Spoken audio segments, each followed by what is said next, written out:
Hello friends, welcome back to my channel. आज आपण बघणार आहोत या स्लीव्ज कशा तयार करायच्या. हे मी पेपरवर आखून घेतलेलं आहे. ह्या 3 मी लाईन्स आखलेल्या आहेत, मध्ये 1-1 इंचाचं अंतर ठेवून, आणि ह्या आडव्या पण 1-1 इंचाच्या अंतरावर मी बॉक्स करून घेतलेले आहेत. तर त्या बघू शकता तुम्ही. हे 2 इंचाचं पूर्ण तयार झालेलं आहे आणि हे 1-1 इंचेसचे पूर्ण बॉक्स तयार केलेले आहेत. आता हे बघू शकता, बाहेरून आत असं आपण हे लाईन्स 1 आफ्टर 1 म्हणजे एकानंतर एक असं लाईन्स तिरक्या मारून घेतलेल्या आहेत आणि आपल्याला त्याच्यावरच शिवायचं आहे. तर हे बघू शकता, मी आता पेपरवर तुम्हाला दिसत होतं, याच्यावर दिसत नाही आहे. कापडावर सेम आपल्याला आखून घ्यायचं आहे आणि त्याच्या तिरक्या लाईन मारलेल्या होत्या त्याच्यावरती शिवून तो कपडा जवळ घेऊन घ्यायचा आहे. म्हणजे स्मोकिंग जसं करायचो आपण, हे स्मोकिंगच आहे. जुन्या काळात स्मोकिंग करायच्या बायका ब्लाऊजच्या बॅक साईडला, सेम तसंच हे स्मोकिंग आहे.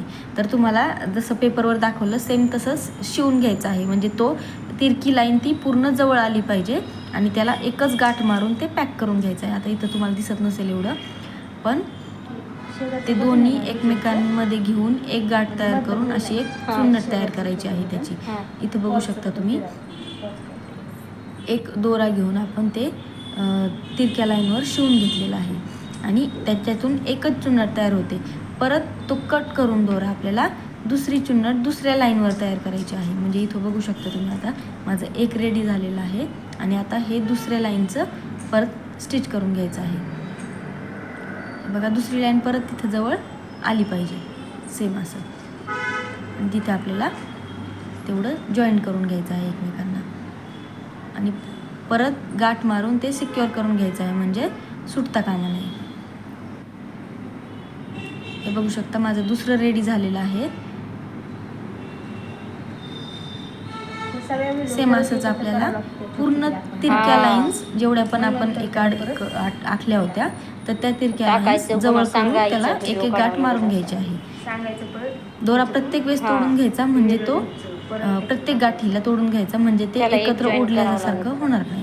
हे स्मोकिंग सारखंच, सेम स्मोकिंगच आहे. ते फक्त तुम्हाला एकाड एक लाईन्सवर चुन्नट तयार करून घ्यायची आहे. पूर्ण रेडी झाल्यावर तुमच्या लक्षात येईल की आपण कसं नक्की शिवलेलं आहे ते. समजा करता करता चुकलं, मग परत पहिल्यापासून थोडी करता येते. आधीच झालेलं असतं ना. अशी लाईन सिक्युअर करून घ्यायची आहे आपल्याला एक गाठ मारून, आणि सेम असंच दुसऱ्या लाईनवर परत स्टिच मारून घ्यायचं आहे. हे हातानेच तयार करून घ्यायचं पूर्ण स्लीव्जला, आणि मग नंतर आपण त्याला मशीनवर साईडने शिलाई मारणार आहोत. हे बघू शकता तुम्ही, पूर्ण जवळ ओढून घ्यायचं आणि मग ती गाठ सिक्युअर करून घ्यायची. ही सुईने मी परत त्याच्यामध्ये अडकवून गाठ मारून घेतलेली आहे.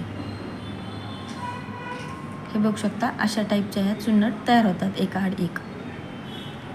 हे असं परत त्या दोन्ही एकमेकांना जॉईंट करून घ्यायचं आहे. अशा सगळ्या तिरक्या लाईन्स आपल्याला शिवून घ्यायच्या आहेत. आता बघू शकता, हे असं चुन्नट तयार होतात शेवटपर्यंत. पूर्ण स्टिच करून झाल्यानंतर हे असं काहीतरी दिसतं.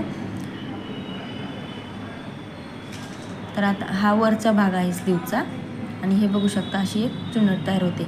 आता आपल्याला ह्या सगळ्या प्लेट्स मशीनवर स्टिच करून घ्यायच्या आहेत. ही प्लेट अशी सिक्युअर केल्यानंतर त्याचा लुक व्यवस्थित तयार होतो. खूप सुंदर दिसते ही स्लीव्ज. हे बघू शकता, कुठल्याही कापडावर आपण करू शकतो, कॉटनच्या किंवा हे ऑर्गेन्झा आहे, ऑर्गेन्झाच्या तर खूप सुंदर दिसतात, कारण त्याचे पूर्ण प्लेट्स व्यवस्थित त्याच्या लुक छान येतो प्लेट्सचा. सिल्कच्या कापडावर पण एकदम सुंदर दिसते ही डिझाईन. आता हे बघू शकता, याला मी प्लेट्स मारून घेतलेल्या आहेत. एक साईड रेडी आहे याची, आणि दुसरी साईड तुम्ही बघू शकता. ह्या अशा प्लेट्स आपल्याला एक एक पुढून आकार घेत घेत ती प्लेट तयार करायची आहे. हे बघा, आता हे रेडी आहे पार्ट हा पूर्ण. सेम असंच आपल्याला याला पण चुन्नट मारून घ्यायचे आहे. हे अशी बरोबर अर्धा इंचाचं पकडून आपल्याला प्लेट मारून घ्यायची आहे. हे बघू शकता, हे दोन्ही पण स्लीव्ज मी रेडी करून घेतलेले आहेत प्लेट्स मारून, तर याचा लुक एकदम व्यवस्थित येतो. हे अशी स्लीव्ज ही रेडी होते. खूप सुंदर दिसतो हा ब्लाऊज, आणि एकदम घातल्यानंतर त्याचे कुठून कसं शिवलं आहे त्याचे स्टिचेस अजिबात बाहेरून दिसत नाही, आणि त्याचा लुक एकदम छान येतो. आता हे बघू शकते, खूप छोट्या मापाचं ब्लाऊज आहे. मला बसणार नाही, तर मी घालून तुम्हाला त्याचं लुक दाखवलं असता. आता हे हे बघा, खूप सुंदर दिसतो याचा लुक. आणि ते बाहीला एकदम दंडावरती खूप छान डिझाईन दिसतं ते. हे तुम्हाला मी फक्त हातात पकडून दाखवते, हे बघू शकता असा. आणि जेव्हा तो फिटिंगला ज्यांच्या मापाचा ब्लाऊज आहे त्यांना फिटिंगला घातल्यानंतर खूप सुंदर त्याचा लुक येईल त्या स्लीवचा. थँक्यू.